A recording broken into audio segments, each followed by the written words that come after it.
Guys, welcome back to Medical Coding with Blue. Today's episode is all about, are you new to the medical billing and coding field or health information field?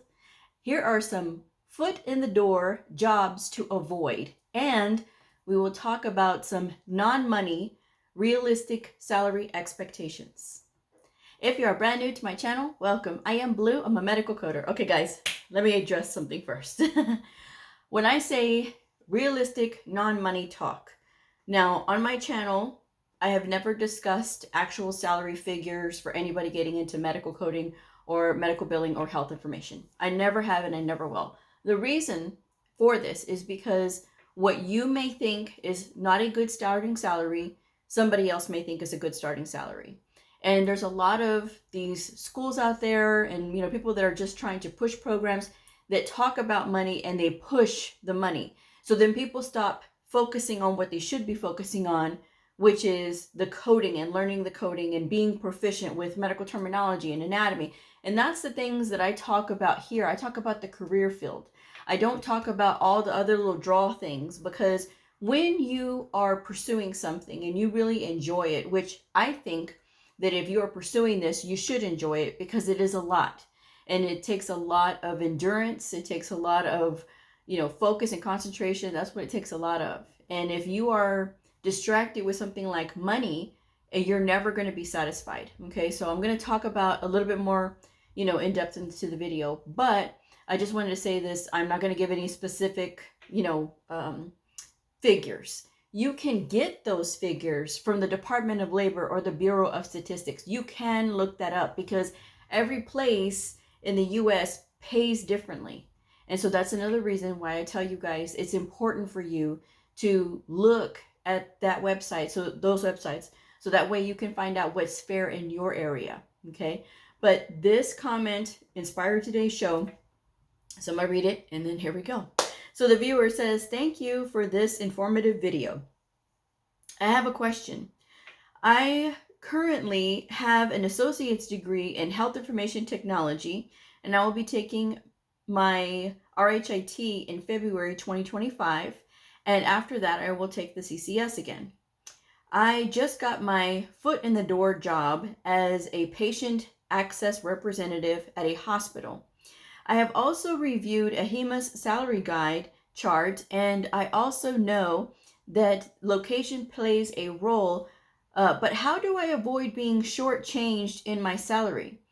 I've been on 5 interviews this year, and when it comes to the salary discussion, it's literally a tug of war. It's really frustrating. How much should I expect? So here's the thing.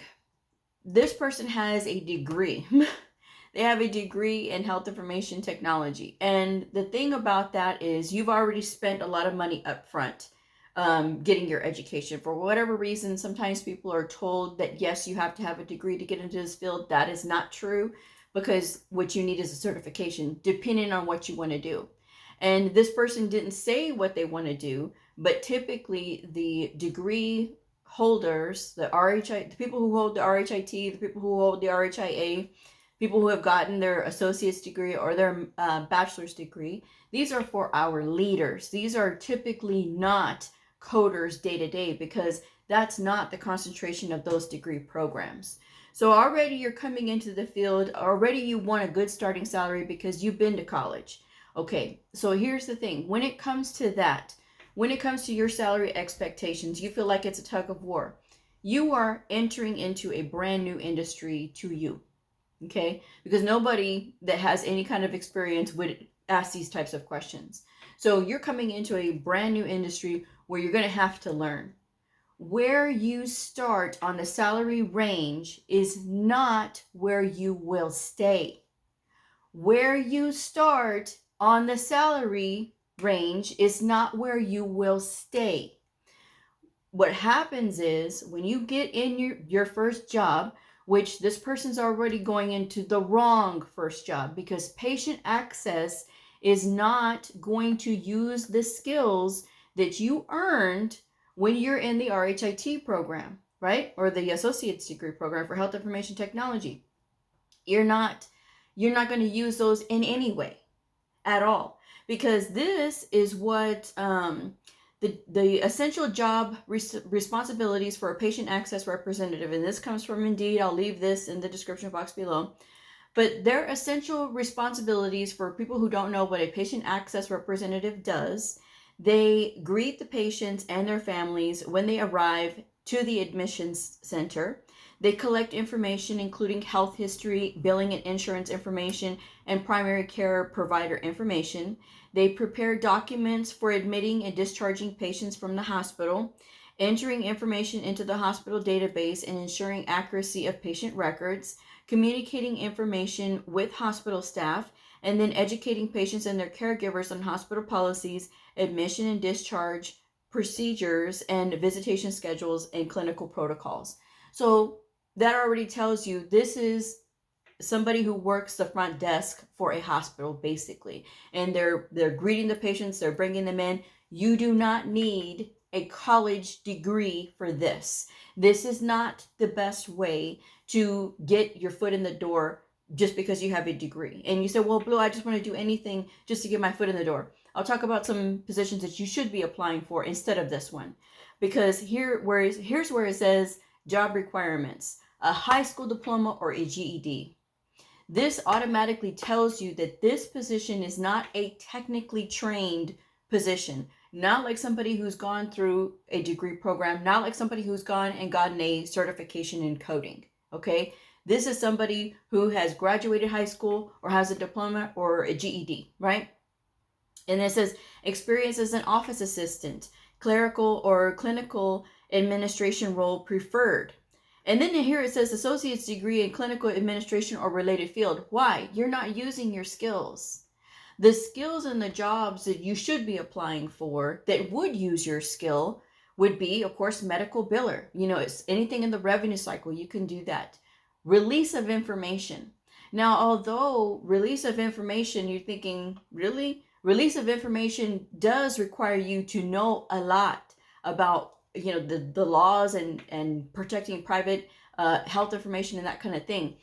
The best thing about if you have a degree and you get your foot in the door with release of information is that position is in the medical records unit of that hospital. And that's where you want to be at, because that's where you can get your springboard going. Now, release of information, there's usually a lot of people that go through that position. It's usually a high turnover, and in some places the people stay.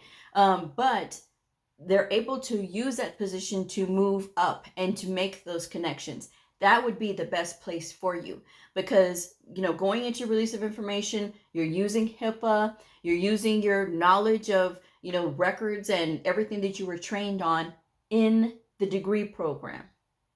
And so you're going to see a lot of that versus checking patients in. If you start doing that, that's a fast way to burn yourself out, because again, this position is not for you. This position is not going to use any of your technical training at all. And you want to be able to use, get into a position that's going to use your technical training, like release of information, like medical billing, like prior authorizations. Prior authorizations, you're looking at the document, you're using your medical terminology, your anatomy and that kind of thing. You're looking at the document. The doctor is saying, I want to perform this procedure on this patient. Call the insurance company and let's see if we can make this happen. You're having to use diagnosis codes and procedure codes, and you're getting familiarity with it that way. So you're building your skill and you're still getting yourself, okay, into the industry. So that's a better place for you than patient access. Now, I tell people, you know, don't do that kind of position if you've got medical coding or you've got a degree. There's a lot of people that still want to get upset and, oh, that's how I got in. Okay, that is maybe how you got in.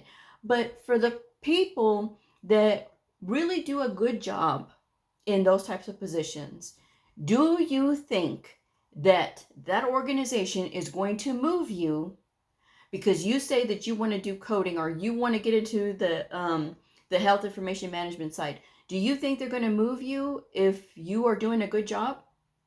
Absolutely not. They will not move you. These companies, these organizations, and don't argue with me, because there's always somebody, oh no, my organization is great and wonderful. Yeah, okay, your organization may be great and wonderful, but we also need to look at reality of the situation here. Most times, organizations are going to go with what is best for their organization. If you are doing a fantastic job doing patient access, they will leave you in patient access. I've heard too many horror stories about people doing that. And that, you expect a higher salary getting into a patient access position? No, that's unrealistic, because again, that's for somebody who has a high school diploma or a GED. And yes, they say, oh, if you have a degree, that's great. Because they say if you have a degree, this is a person that can stick with something. Okay? A degree does not necessarily mean that you are the best fit for that position. Okay? It just means that somebody who's gone through a degree program knows how to stick with something. That's what they're looking at in that type of position. Now, I'm not discounting the importance of having a degree in other positions, other technical positions, but this is not a technical position that will require somebody that's so educated. And again, you're losing your skill. And if you're going to try to sit here and negotiate in a position that is for a patient access, think again, because they have a set budget. And because this person is not required to have all of this technical skill, they just need to be able to check patients in and get the information uploaded and do their clerical duties right there, they're not going to be willing to pay a lot. So that's, again, what you're going to be looking at. But somebody who has a degree, whether it's RHIT or RHIA, should be looking at management level things. And if you say, well, Blue, that's not me, that's not why I got that degree. I got that degree because I thought I needed it for coding. You do not need a degree for coding. In this industry, in health information management and medical coding, it's the credentials that will get you far. It is the credentials that hold more weight than the degrees, because the degrees, again, those are for our leaders.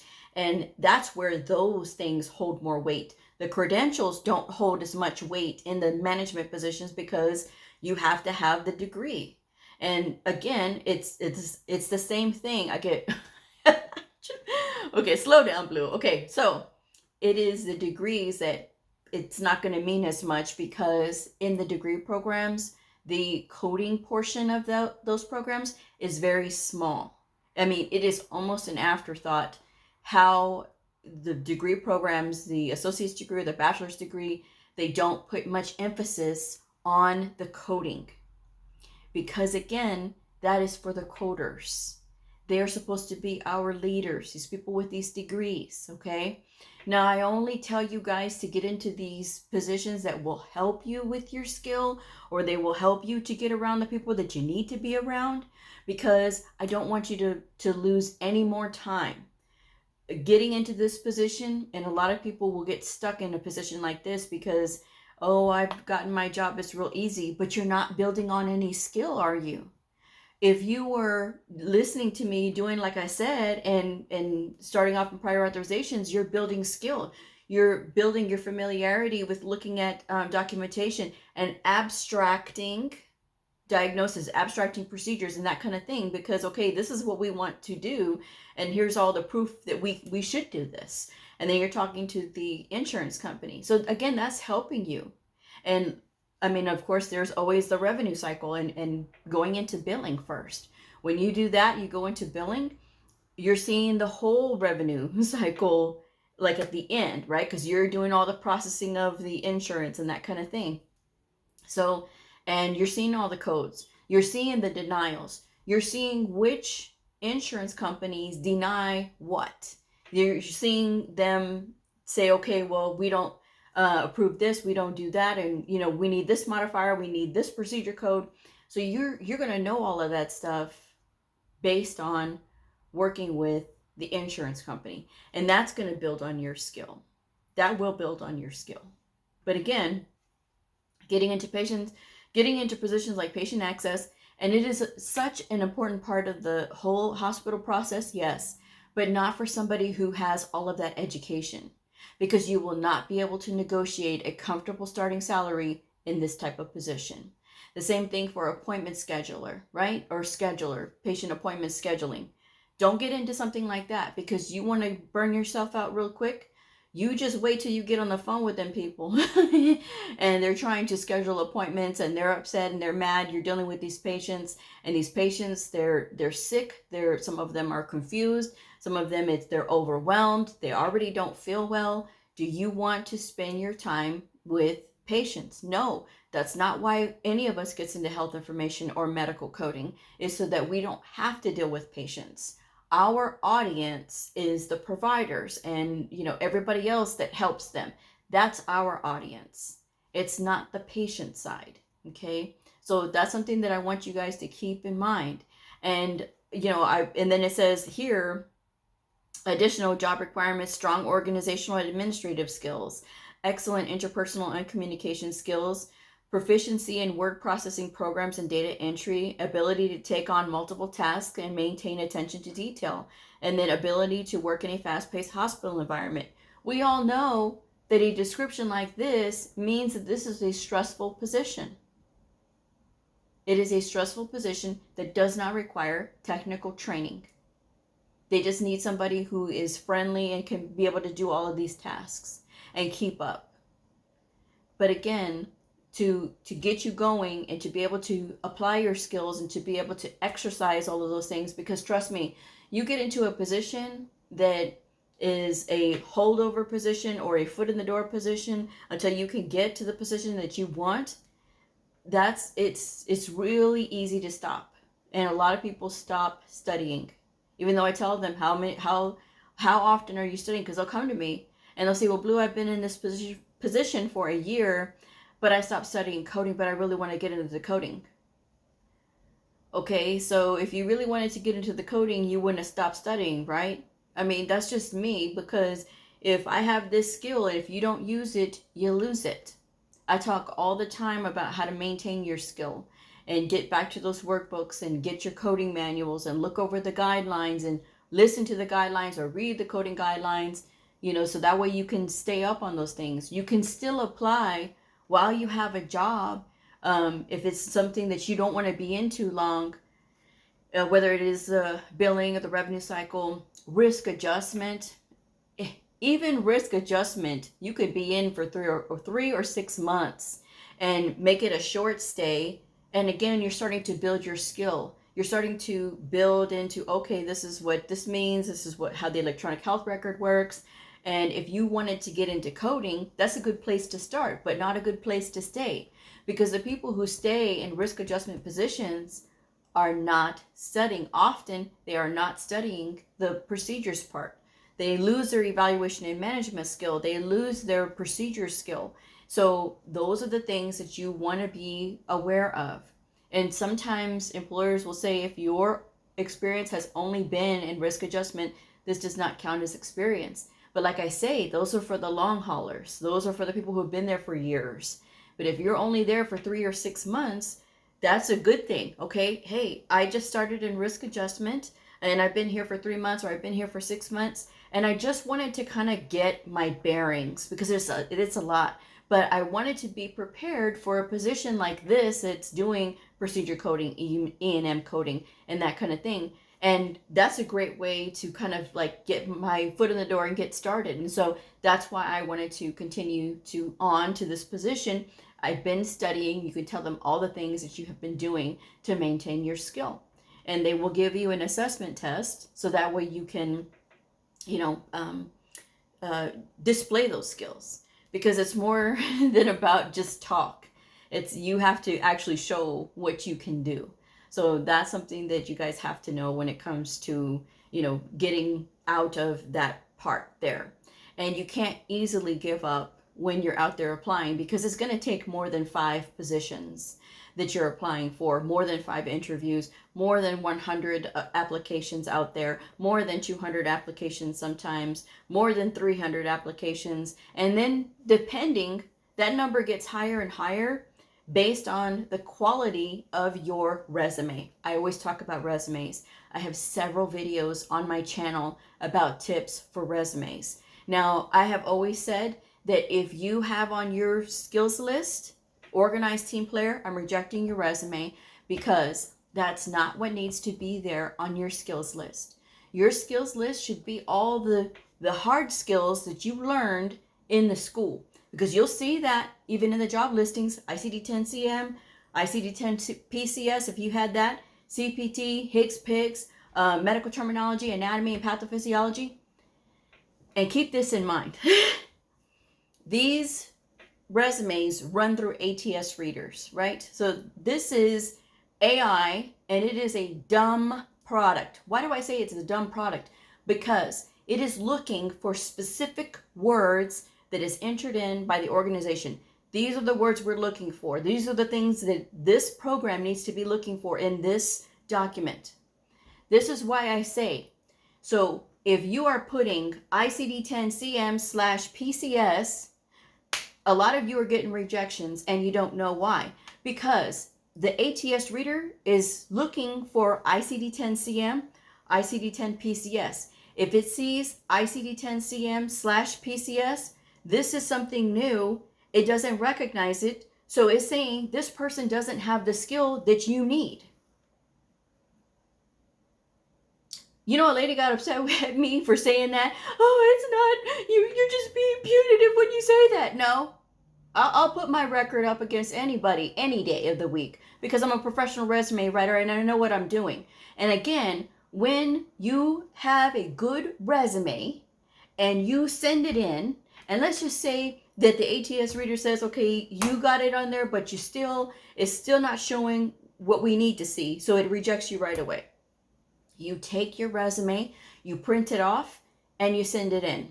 You mail it in. You mail in a physical copy. And then on your cover letter, which should not be a regurgitation of your resume, but your cover letter should say that you have applied online, but you wanted to follow up with a physical copy of your resume. Your resume should just be 1 page. Anybody caught doing 3 or 4 or 5 page resumes, 2-page resumes is okay. But if you're brand new to the industry, you should really only have 1. Okay, you should really only have 1. But 3 or 4 or 5 page resumes, that's why you're getting rejected, because you don't understand that these employers are looking at your resume for maybe 10 seconds. If it's that they have to sit here and flip through this stuff, they're not doing that. They're not doing that. They want everything nice and neat on 1 page. Okay? And your work history only has to go back 10 to 15 years. Do not go back to the 80s. Do not go back to the 90s. Do not go back to the early 2000s. You do 10 years or 15 years back, and that is it. That is it. Okay? So just keep that in mind. If you choose to write your own resume, follow my tips and advice. I've got tons of videos on my channel. You can search through my videos. I've done those plenty of times. There's a lot of resume writers out there. I'm a resume writer myself. My rate and contact information is in the description box below.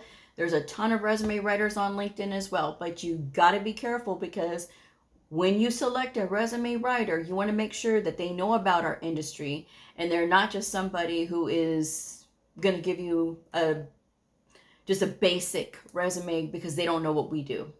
Okay? Keep that in mind. Now, before I run out of time here, let's just talk about being realistic with salary expectations. Wherever you start is not where you will stay. I have said that earlier in the show. Now, here's the thing. When I first started, I started off at a really good starting salary. I was like, okay, this is great. But then my second job, I jumped. This wasn't a little jump. This was a big jump. And I was like, oh, okay, but I didn't expect it. Why? Because me getting into this, I was just concerned about finding my first job. I got my first job through a temp agency, and I always encourage you guys to register with a temp agency as well. And that was what led me to my second position, okay, that got me way more money. Okay, I got to move up really quickly.